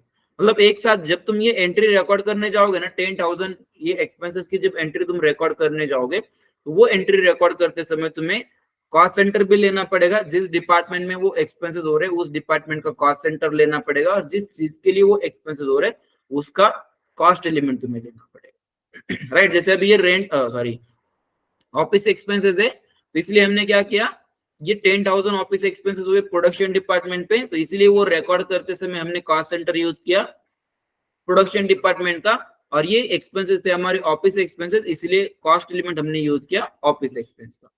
अगेन यहाँ पे क्या हो रहा है, 5,000 जो है तुम्हारा ये एक्सपेंसेस हो रहा है सेल्स डिपार्टमेंट पे, तो ये 5,000 की एंट्री रिकॉर्ड करते समय क्या करोगे, कॉस्ट सेंटर तुम यूज करोगे, ये वाला कॉस्ट सेंटर कौन सा यूज करोगे, सेल्स डिपार्टमेंट के लिए जो कॉस्ट सेंटर है वो वाला यूज करोगे तुम।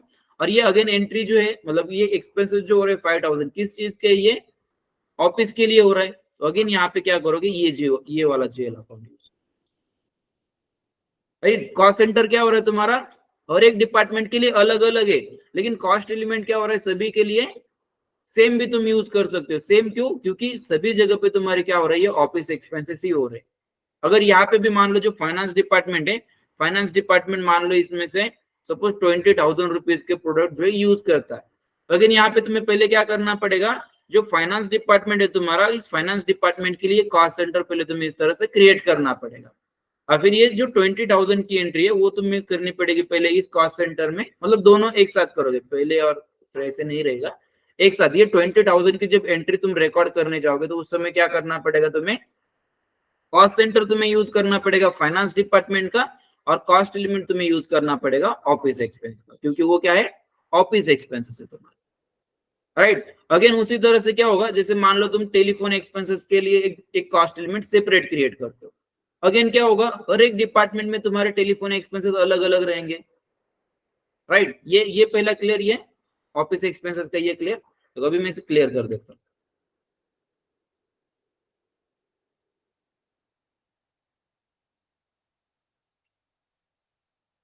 ओके ठीक है, ये इतना ही क्लियर हो रहा है। ओके यहाँ पे मैं अगेन मान लो ये और जीएल अकाउंट में ऐड कर देता हूँ इस तरह से, और मान लो ये जो जीएल अकाउंट है ये मान लो हमारा टेलीफोन एक्सपेंसेस के लिए। ओके ये किस लिए, हमारा जीएल अकाउंट मान लो टेलीफोन एक्सपेंसेस के लिए। अभी यहाँ पे क्या होगा, सभी डिपार्टमेंट जो है, सभी डिपार्टमेंट में कुछ एम्प्लॉयज रहेंगे, उनके मोबाइल रिचार्ज मान लो कंपनी को करने होते हैं। तो इसमें से मान लो अगेन क्या होता है, सपोज ये जो स्टोर डिपार्टमेंट है, तो स्टोर डिपार्टमेंट में जो एम्प्लॉयज है उनके कंपनी ने सपोज मोबाइल रिचार्ज किया, और उसके रिचार्ज की जो टोटल अमाउंट थी मान लो वो कितनी थी, 10,000। तो अगेन यहाँ पे क्या करना पड़ेगा, इस स्टोर डिपार्टमेंट के लिए भी एक सेपरेट कॉस्ट सेंटर रहेगा। जैसे देखो अभी ऑलरेडी हमने ये जो देखे थे वही हम देख लेते हैं। ओके सेल्स डिपार्टमेंट की हम बात करेंगे यहाँ पे। जैसे मान लो यहाँ पे जो सेल्स डिपार्टमेंट है, सेल्स डिपार्टमेंट पे अभी क्या हुआ है, कुछ एम्प्लॉयज है।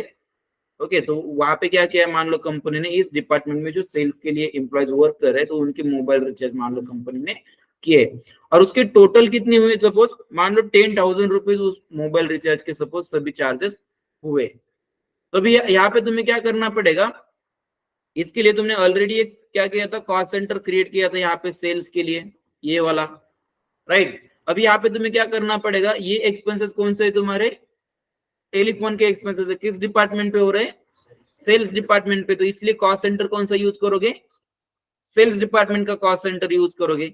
एक्सपेंसेस कौन से, टेलीफोन के, इसलिए कॉस्ट एलिमेंट अभी यूज करोगे ये वाला। ओके अगर ऑफिस एक्सपेंसेस है, ऑफिस एक्सपेंसेस का कॉस्ट एलिमेंट यूज करोगे, टेलीफोन एक्सपेंसेस है, टेलीफोन एक्सपेंसेस का यूज करोगे। अगर डिपार्टमेंट सेल्स का है, सेल्स वाला कॉस्ट सेंटर यूज करोगे।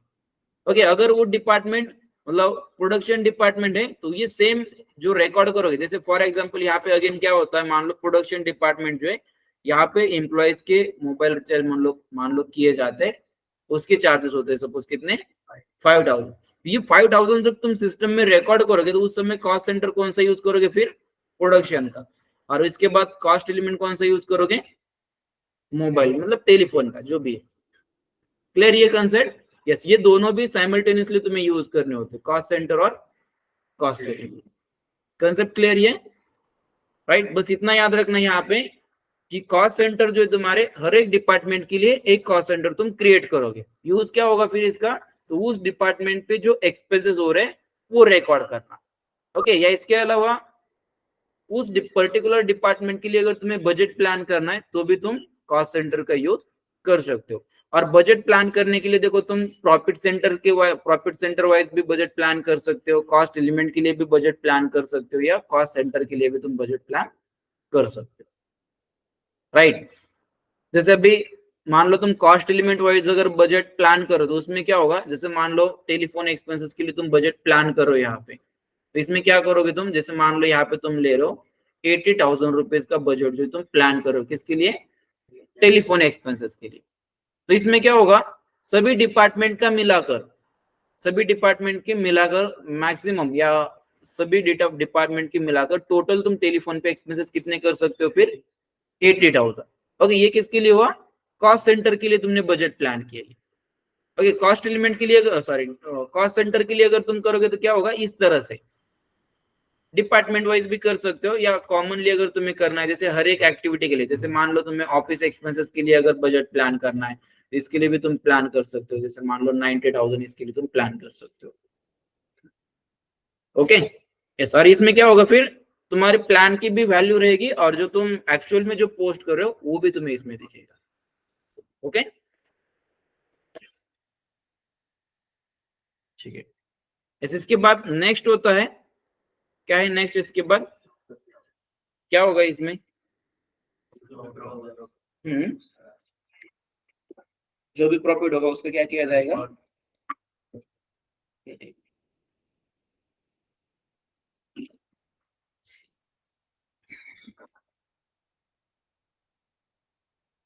यस देखो कंपनी की जो फाइनेंशियल पोजीशन होती है, वो फाइनेंशियल पोजीशन देखने के लिए हम क्या यूज करते हैं, बैलेंस शीट।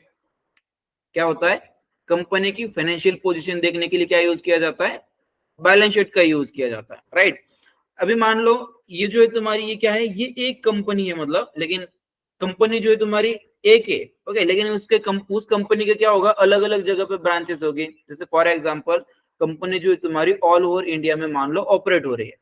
राइट, और ऑल ओवर इंडिया में तुम्हारी कंपनी का टोटल बिजनेस कितना हुआ, या तुम्हारी कंपनी की फाइनेंशियल पोजीशन क्या है पूरे इंडिया में, तो इसके लिए तुम क्या करोगे, बैलेंस शीट देखोगे उस कंपनी की।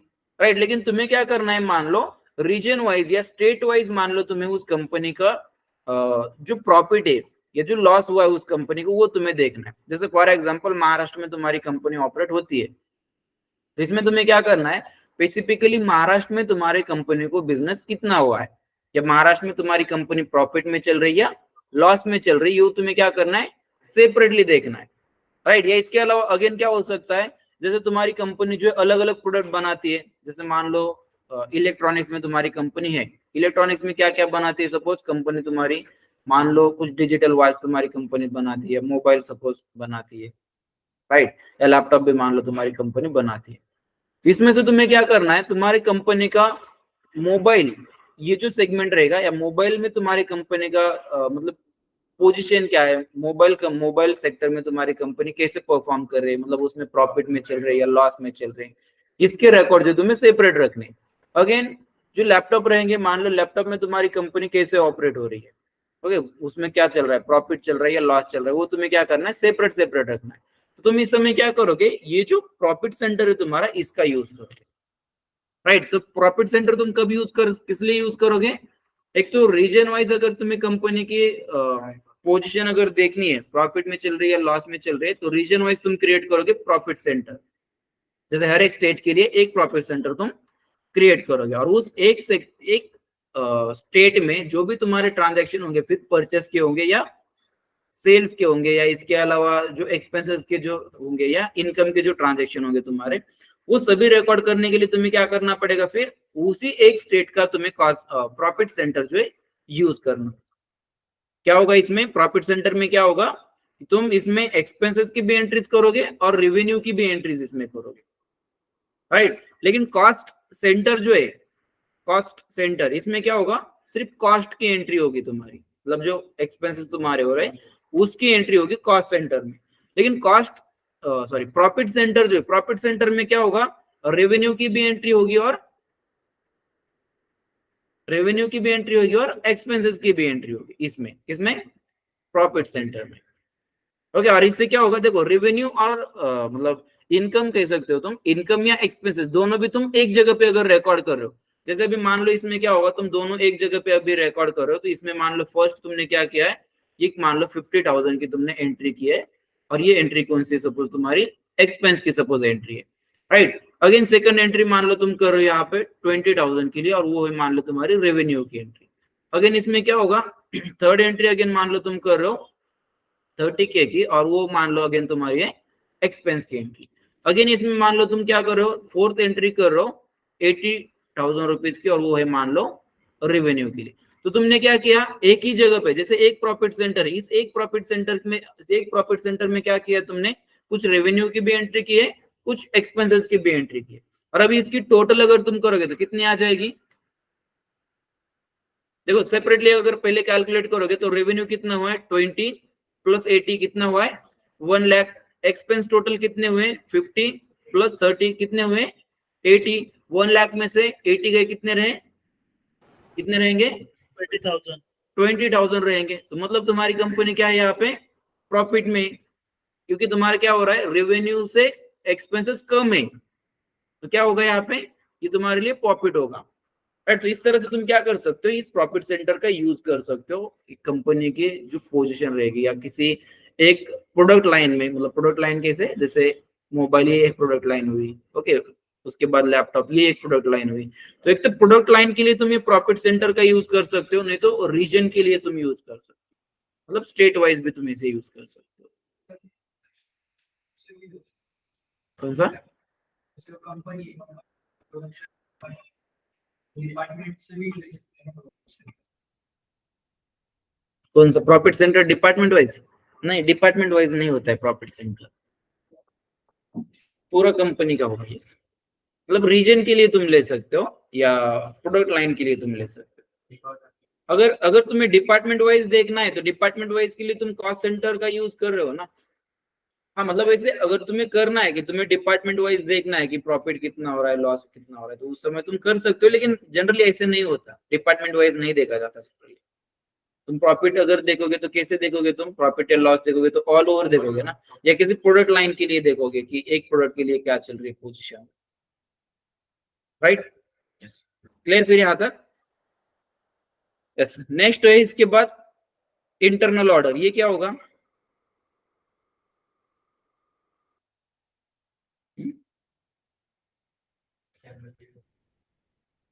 किसी का ऑर्डर देना चाहे वो लेके आए से क्या, जो स्टेशनरी थे उसके लिए।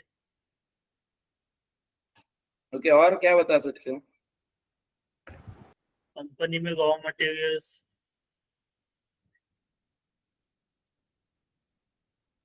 ओके, मतलब रॉ मटेरियल ऑर्डर करना है, ऐसा कह रहे हो क्या, नहीं सर, जो इंटरनली यूज होता है।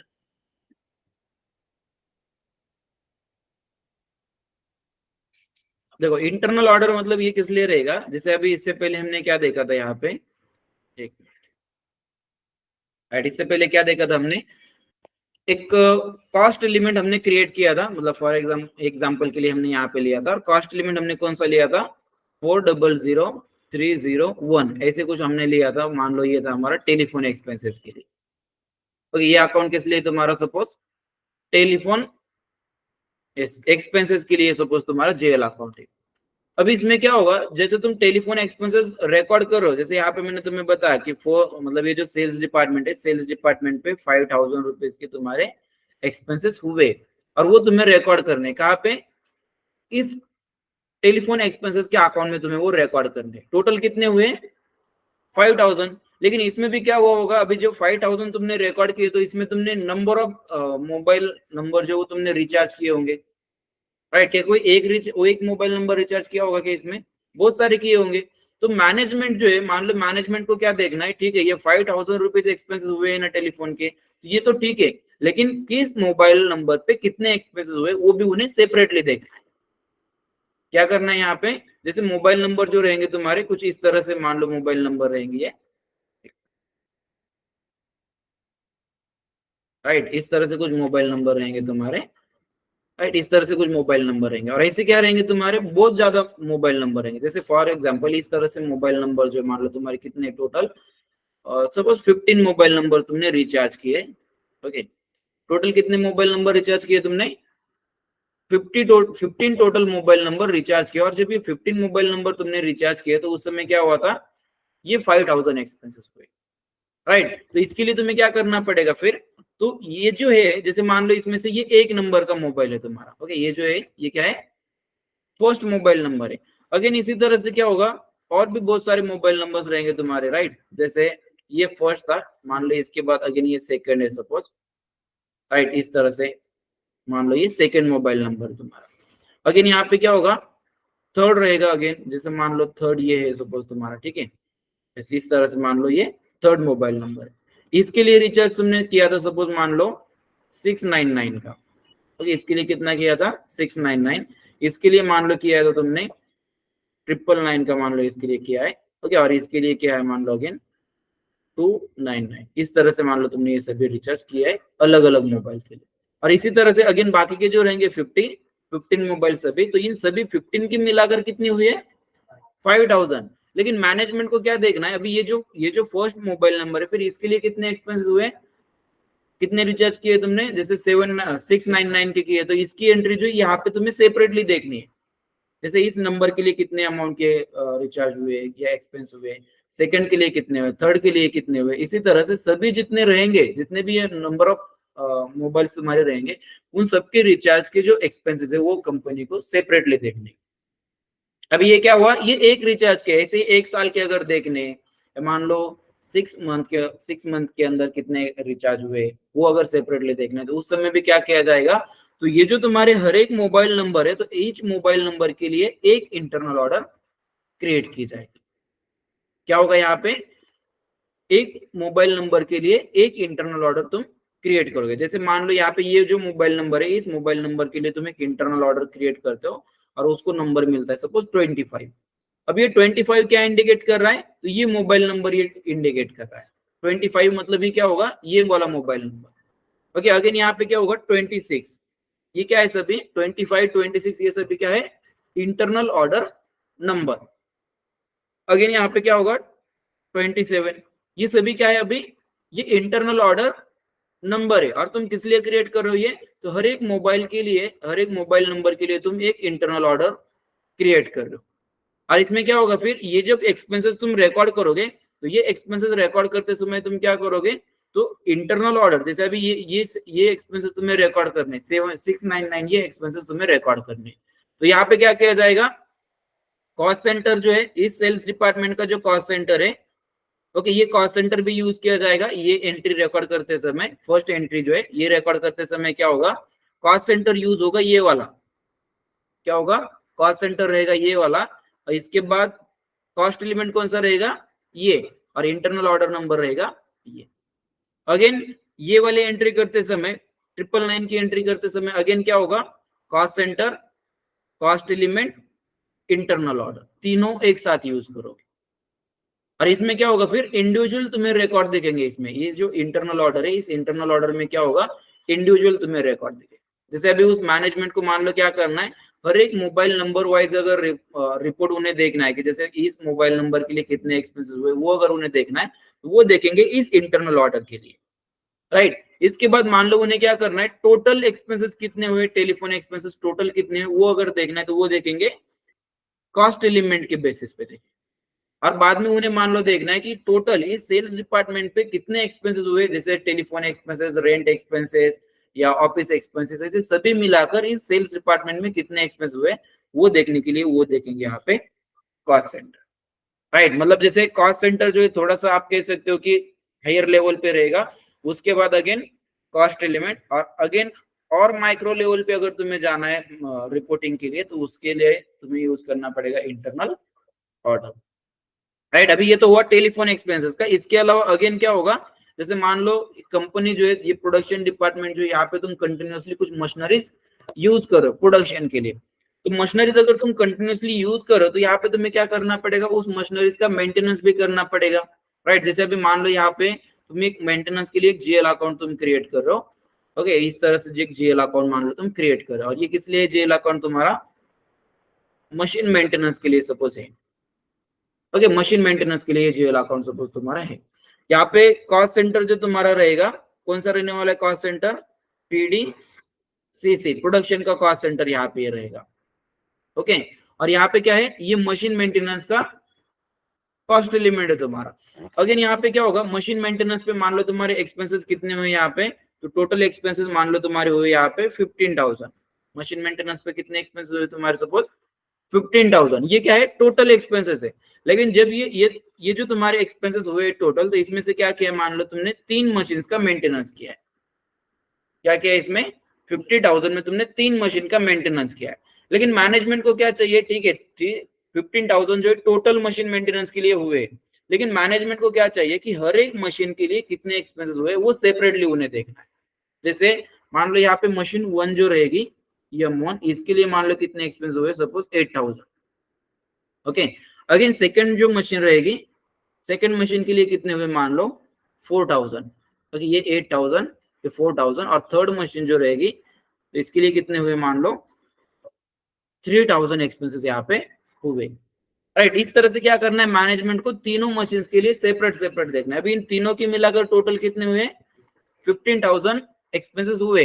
ये एक्सपेंसेस कहाँ पे हुए, प्रोडक्शन डिपार्टमेंट पे हुए, राइट। और एक्सपेंसेस कौन से हुए, ये मशीन मेंटेनेंस के लिए एक्सपेंसेस हुए। सेपरेटली अगर रिकॉर्ड करना है तो हर एक मशीन के लिए एक सेपरेट इंटरनल ऑर्डर तुम्हें क्रिएट करनी पड़ेगी, और ये इंटरनल ऑर्डर नंबर जो तुम्हारा कोई भी हो सकता है, ओके। फिर ये जो एंट्री तुम रिकॉर्ड करोगे, ये 8,000 वाली जब एंट्री तुम रिकॉर्ड करोगे तो उस समय कॉम्बिनेशन क्या है मेंटेन करना पड़ेगा तुम्हें, कॉस्ट एलिमेंट, उसके बाद कॉस्ट सेंटर और इंटरनल ऑर्डर, ये वाला कॉम्बिनेशन करना पड़ेगा। अगेन सेकंड एंट्री करते समय क्या रहेगा, कॉस्ट सेंटर सेम रहेगा, कॉस्ट एलिमेंट भी सेम रहेगा, लेकिन इंटरनल ऑर्डर चेंज होगी, राइट। और देखो ये सभी कहाँ पे किया जाता है, ये मैं तुम्हें दिखाता हूँ एक बार स्क्रीन पे, राइट, तब तुम्हें क्लियरली पता चलेगा। ये एक ही सीक्वेंस से रहेगा, जैसे सभी पहला क्या रहेगा, जीएल अकाउंट, उसके बाद कॉस्ट सेंटर, और उसके आगे ही तुम्हें देखेगा इंटरनल ऑर्डर। तीनों तुम्हें एक ही स्क्रीन पे लेने होते हैं,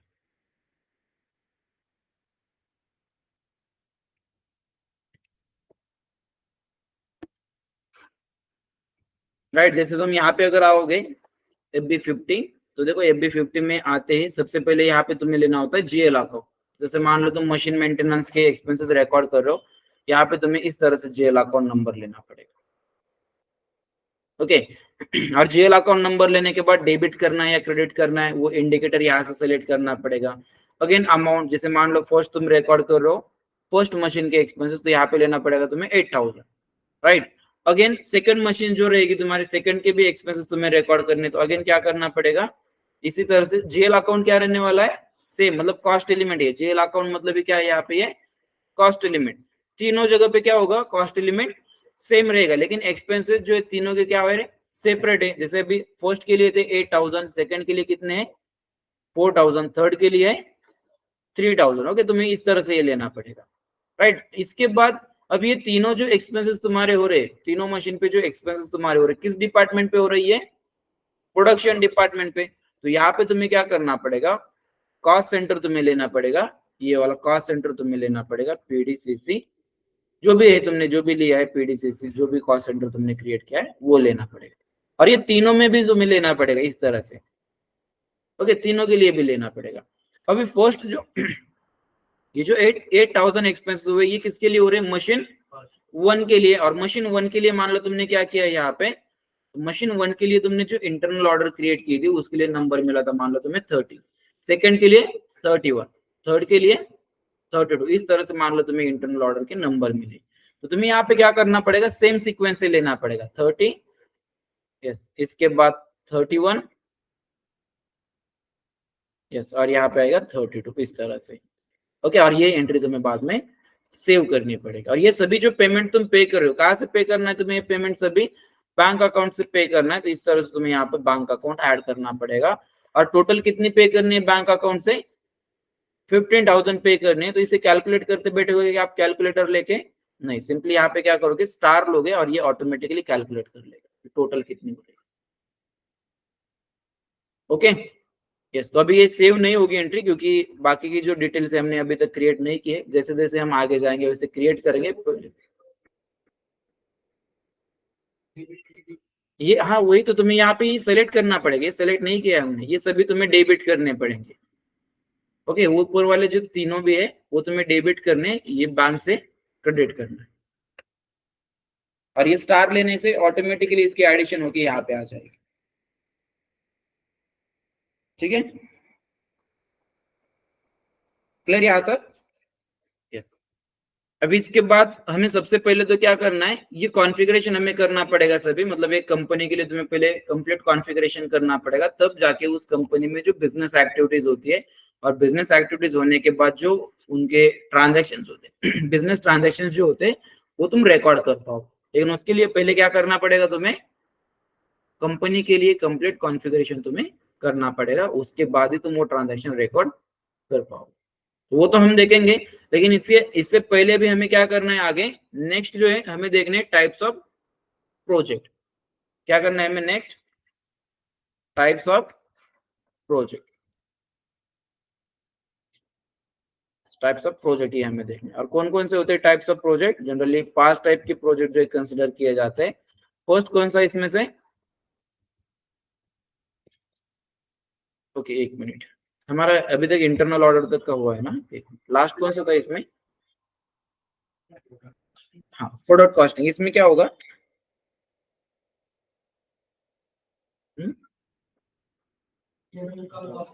कैसे निकालोगे,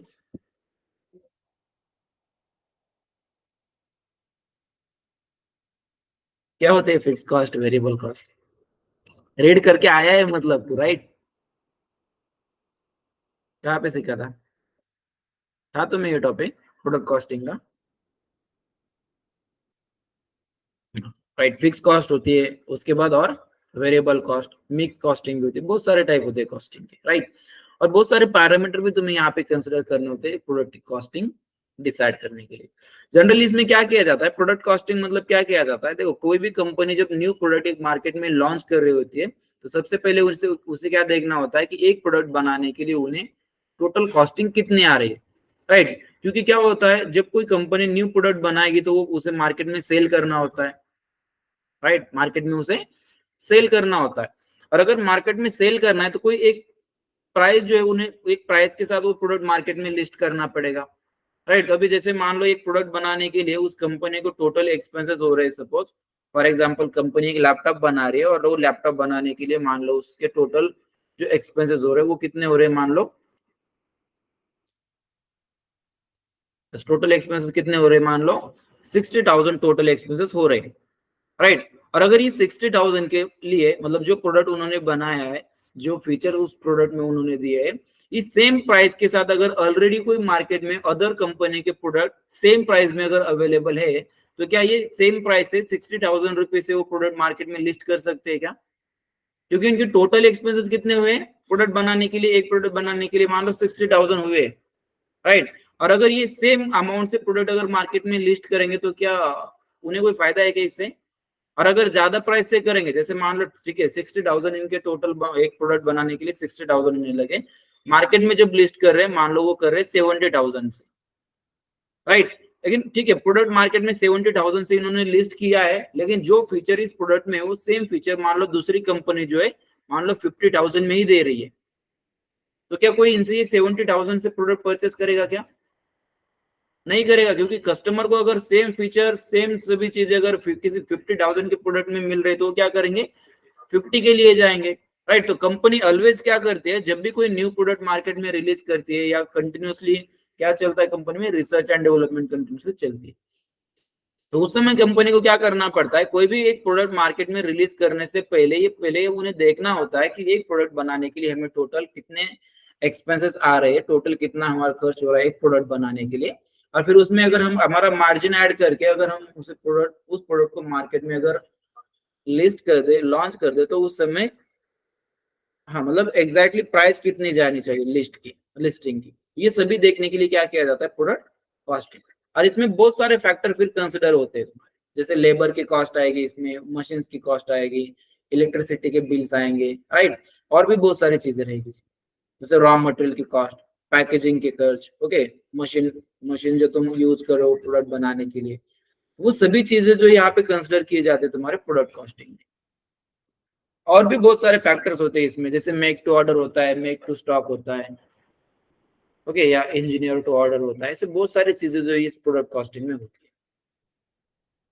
ठीक है, यस, क्लियर फिर यहाँ तक? यस, कोई डाउट, कोई क्वेश्चंस हो इसमें तो पूछ सकते हो।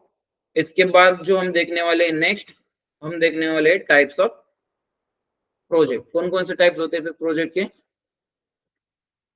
यस, फर्स्ट होता है ओके टाइप्स ऑफ प्रोजेक्ट। कितने टाइप्स के रहेंगे फिर प्रोजेक्ट? फर्स्ट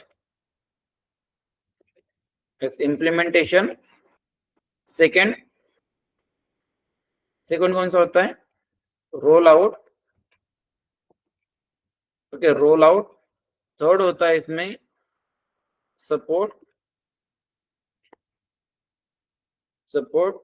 फोर्थ है इनहांसमेंट,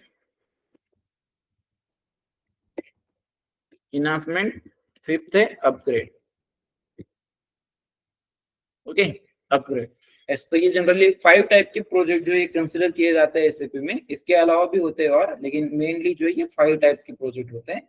अब इसमें से ये इम्प्लीमेंटेशन क्या है, रोल आउट क्या है, सपोर्ट क्या है, इनहांसमेंट और अपग्रेड क्या है, ये सभी हम देखेंगे डिटेल में, लेकिन नेक्स्ट लेक्चर।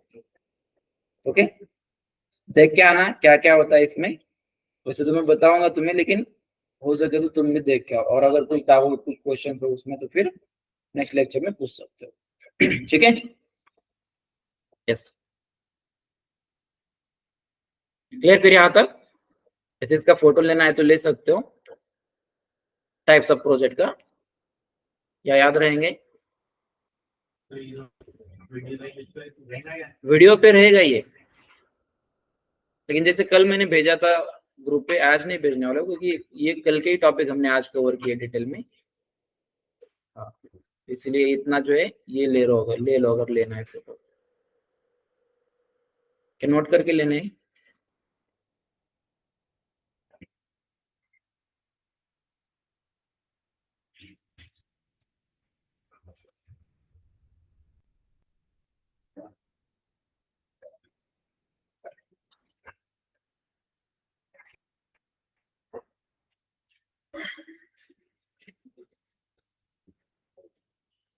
ठीक है, चलो बाय।